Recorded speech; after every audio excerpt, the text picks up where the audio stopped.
The topic of today's video is the Honda NT1100 2025.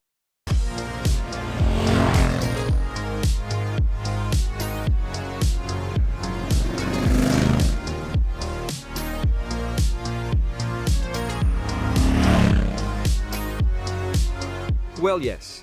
Even though it seems that true touring motorcycles are now somewhat rare in a world of travel bikes that has been literally invaded by maxi enduros, the reality tells us that whenever we talk about a motorcycle of this type on our channel, whether it's in the sport touring, crossover segment, views and comments take off, and the Honda NT1100 2025 is a motorcycle that rightfully belongs in this segment, as it is the best-selling touring bike in Europe. Since 2021, 20,000 NTs have hit the roads in the old continent.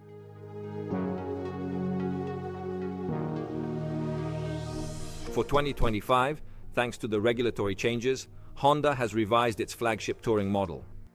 It has done so by leveraging the technical base of the Africa Twin, with which the NT1100 shares the platform, while updating its touring crossover in aesthetics and technology. I start with the aesthetics because it is impossible not to notice that while maintaining the genes of the motorcycle that preceded it, the NT1120-25 has become significantly sleeker in its lines. The fairing, windscreen, and side panels have changed, but the seat is also new and wider. The bags have been redesigned to gain about 8 liters, reaching a total capacity of 73 liters, 37 on the left, 36 on the right, without increasing the overall dimensions, which only grow by 25 millimeters. Other improvements include the windscreen, which previously required getting off the motorcycle to be adjusted, can now be adjusted directly from the seat for a total of 167 meters of travel.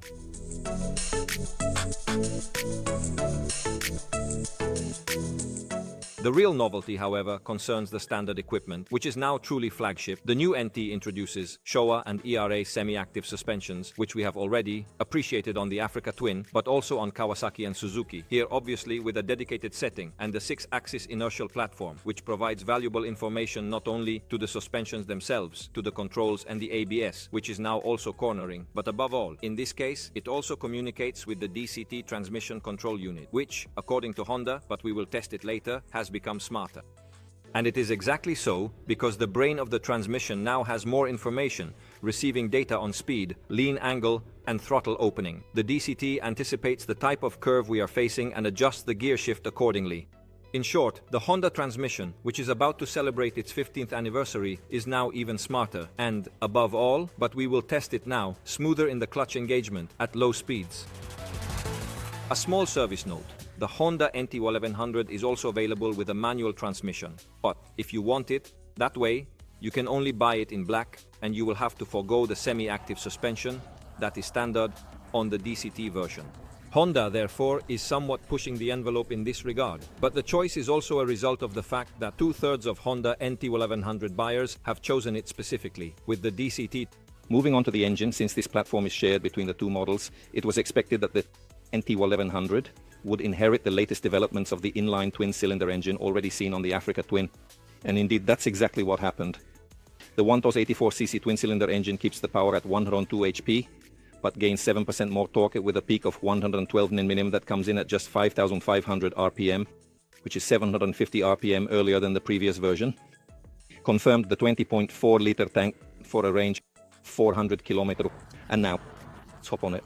Here we are on the Honda NT1100, exploring what you see when you get on the Honda Touring crossover. The windscreen is now adjustable with a knob on the left, allowing easy one-hand adjustment. The instrumentation starts up faster now. Classic Honda controls include the parking brake lever, buttons for automatic manual transmission, shifting modes, and a function button for custom menu functions. The left switchgear is complex, but becomes easier with familiarity. As always, the instrumentation takes a while to start, even if it has honestly been sped up a bit in terms of warm-up.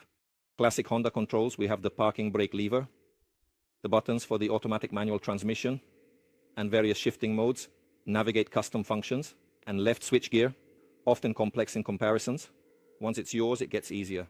Change riding modes with the slider, Tour, User 2, User 1, Rain, and Urban, adjusting engine power and delivery. 1 is max power, 2 and 3 are lower. Same for engine braking, traction, and semi-active suspension with DCT, changed via mappings or this star.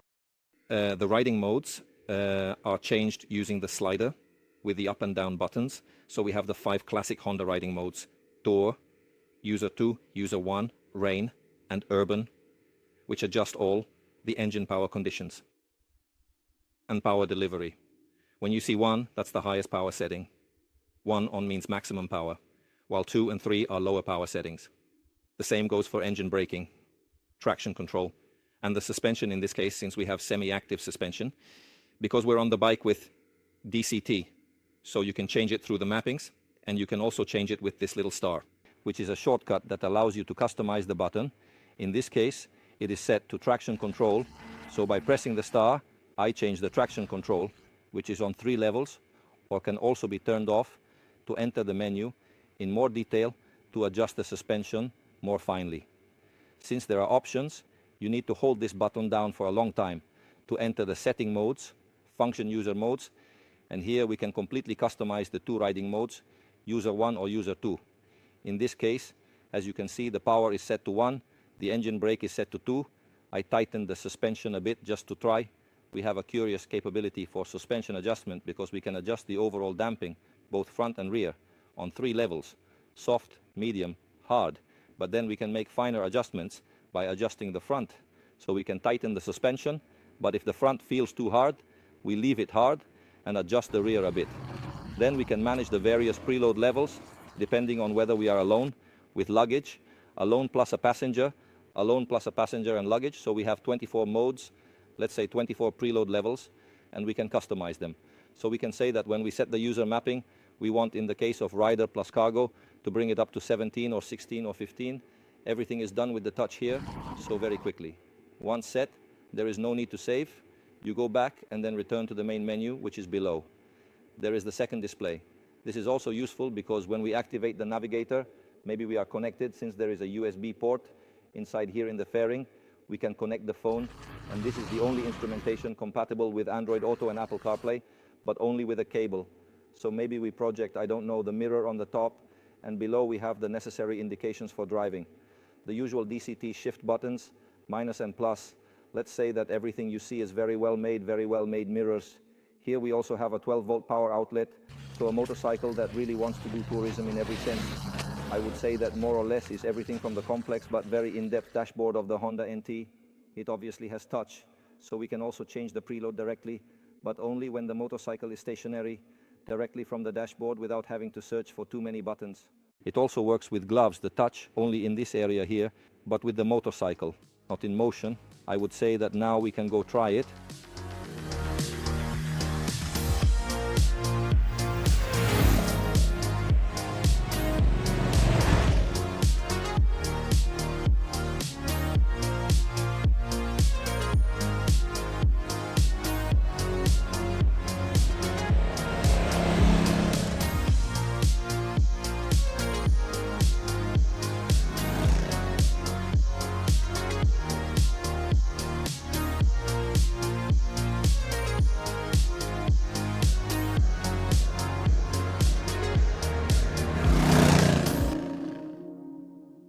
Well, the day is over, and it was a very interesting test of a motorcycle that is really a bit difficult to place because, despite its appearance as a calm touring bike, in the end it manages to express a truly remarkable driving dynamism. It is no coincidence that the NT 1100 in its previous edition ranked very well in our sport touring comparison. If you haven't seen it, I'll put it here. Despite being up against, I must say, motorcycles on paper that are much more sporty and performing than it. That's what today, between here now has arrived. Today, between now the other. We also brought her a little into her comfort zone. It is a medium-fast route with long curves, where the NT truly displays enviable stability and handling. But let's go in order. I'll start with the ergonomics. It is absolutely centered for the type of motorcycle we are going. To ride, the seat is wider than before, but also better flared at the corners, making getting on and off more comfortable. One note, actually two, the tank tends to widen quite abruptly, and the seat works slightly flatter because, as you can see, it tends to rise in the rear area, which pushes you a bit forward. When you are on the bike for many hours like this, it often happens that you want to shift back and forth, but here the seat pushes you, forcing you to stay in the same spot. However, the padding is excellent. Perfect compromise between support and softness. It doesn't tire you out when riding. The height is 820, so you can touch the ground very well. Also because the horse's curve in this area is really very tight. Centered foot pegs, just right. Relaxed position, but not too much. There is a bit of load on the front end and on the handlebars that still gives you a nice feeling of control. Also because the leverage offered by the handlebars, which is almost an enduro handlebar, is really excellent. From this point of view, everything is very good.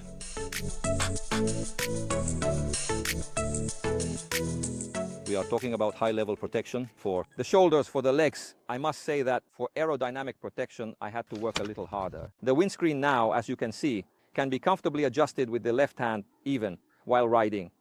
But to find the ideal compromise, I had to work on it a bit because in the highest position, the windscreen definitely provides good protection. There are no turbulences, but for my height, I find the edge of the windscreen right in the middle of my eyes. So I preferred to take one step down, moving the windscreen one step lower to have the right protection. The lowest position, as you have seen, is really very low. The helmet remains completely exposed. But overall, the legs, shins, and shoulders are all well positioned. So at a certain point, the compromise on the 4 windscreen positions can always be found. Also because there is 160 centimeters of travel. Understood, I like the engine. It's not a lightning bolt, especially in the high revs, where it performs best, but where it needs to deliver, which is from 2000 to 6000 RPM, the real push is always there. It's very flexible. It drops to 2000 RPM, even when going at a walking pace, without the chain slapping. So from this point of view, everything is very good. There's great comfort, and, in my opinion, even in power mode 1, which previously suffered from a bit of on-off, the throttle response has improved quite a bit, even if it's not perfect yet. I find that obviously filling the torque curve of a motorcycle has benefited the overall functioning of the bike, especially in this case with the DCT transmission, which confirms in this configuration is probably, indeed, definitely the best version of DCT I have tried in these 15 years of Honda's dual clutch transmission, and I have tried them all. The shifts, both up and down, especially downshifts, are absolutely imperceptible, as if it were a seamless transmission, which makes riding really relaxed. But I must say, not at all ineffective. The transmission is now really smarter, and as far as I'm concerned, I used downshifting manually very little today. I let the transmission handle it, and I always got the downshifts I wanted, entering corners with the engine braking I desired. Thanks to the increased information the transmission receives, I must say that the Sport 2 and Sport 3 mappings, which I never used before, become interesting as they keep the gear longer, meaning they rev the engine a bit more when you want to ride very quickly. In the end, however, the most balanced one, the one I like the most, is the S1 in D mode. Really very touring-oriented, the engine shifts from one gear to another smoothly, and even if you ride sportily, it has also become a bit smarter. From this point of view, I think the DCT has really made a nice step forward. The only thing I would improve is what is called kickdown in cars, or here we can call it flat out, meaning when I need to accelerate for an overtaking and I floor the gas. It still takes a moment to respond, even in S mapping, but in that case, a downshift with the button helps us. Manage the clutch. At this moment, especially with the arrival of the latest robotic transmissions, I must say that Honda has improved quite a bit in the initial response, but it's still not perfect. There's still some work to do. How about ready mode? Well, the ready mode tour, I told you about the improved throttle management, although, in my opinion, I would take another step forward in some controls, even in roundabouts when going slowly. Good for the rain, good for the urban, sorry, not the road, good for the rain. However, I did not notice significant differences in the 3 engine brake settings, which I think are more or less the same. Very good traction control, not intrusive at all. You hardly notice it. So it's a nice step forward.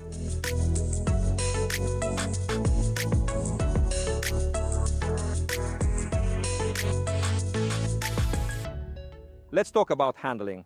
I must say that the NT surprises here. It is an extremely balanced motorcycle, very quick, to change direction with a truly high level of stability, a leverage that, as I said, makes it pleasant and effective even in tight spaces. The brakes are really good. There is no combined braking system here, and Honda shows that it is possible to have a good, powerful, and modulated braking system even without combined brakes. Power and feel, front pressure point very good. power and feel. Front pressure point, very, very good.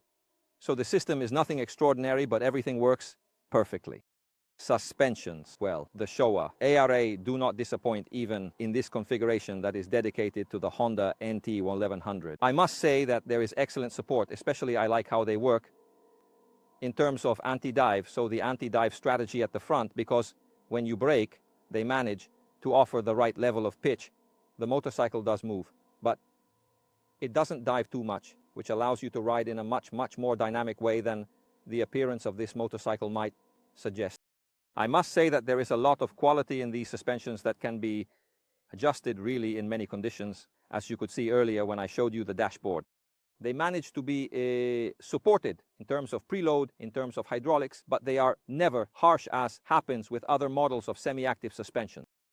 Even when you adjust them to make them a bit stiffer, there remains that little comfort effect that I must say I really like. Just to test, I customized the user, mapping with a tighter hydraulic setup and preload of the shock absorber, so the motorcycle becomes generally tighter and quicker to use. Because the increased preload obviously puts a bit more weight on the front end. All this without the motorcycle ever becoming too hard, too stiff, or too uncomfortable. Balance is the key word for the LT, and it is a balance supported by the excellent Rotex 01 tires, which I believe are perfectly suited for this type of motorcycle. It's not so common for Japanese manufacturers to use German tires. They usually use Japanese ones. However, I must say that finding the Rotex 01 on the NT1100 is something that really pleased me, especially because the combination of the dynamics with these tires works incredibly well. In terms of suspensions, I prefer the fork, as I find it very well centered. However, at the rear, you might need to adjust the hydraulics a bit more because there is a need for a little more support. And there are also some movements to eliminate that really appear when the riding is super sporty, which may not even be on the radar for a motorcycle like this. Movements that you can never completely eliminate. Other positive points: the T1100 is considerably more agile and dynamic than its bulky aesthetics might suggest. The ground clearance is not bad, and to touch the ground with your feet, you really have to make an effort, at least when riding solo. The turning radius on is truly excellent. It allows you to make a U-turn in a very tight space. What does it lack? Well, perhaps it could use an SBC, an electric adjustment of the windscreen, which could be useful. And why not tire pressure sensors, which are always handy on these motorcycles. However, I must say that for less than 17,000 euros, it's hard to expect more. I will conclude with a small consideration. The NT1100 is a motorcycle that is not often found on the shopping list of those looking for these bikes, who often tend to lean towards crossovers or true sport bikes. However, I must say that if you are interested in features from the Africa Twin platform, like the DCT transmission, are not very tall and want to reach the ground well, and still want to travel with a motorcycle that is truly complete, because it comes standard with everything: central stand, heated grips, bags, all for under 17,000 euros, then perhaps this motorcycle should be considered, especially since, as I mentioned, when we compared it to sport touring bikes, it performed really well, and still didn't have the semi-active suspension. Maybe we will return to this topic in the future, hopefully. Yes, I would say that here from Spain, the very hot Spain today, everything is very good. I'm glad it has allowed for some rain, because these areas have been quite devastated, and now it seems everything has at least somewhat returned to normal. Meanwhile, at my home, it's like living in black and white, because I've only seen fog for 10 days. But with that said, for the NT1100 video, I would say that's all. We will see you in the next video. I look forward to your comments below. Subscribe to the channel, follow us on our social media, because we are working really hard and we are doing it for you. Many more tests and a lot of other content will be coming. We will see you in the next video. Goodbye.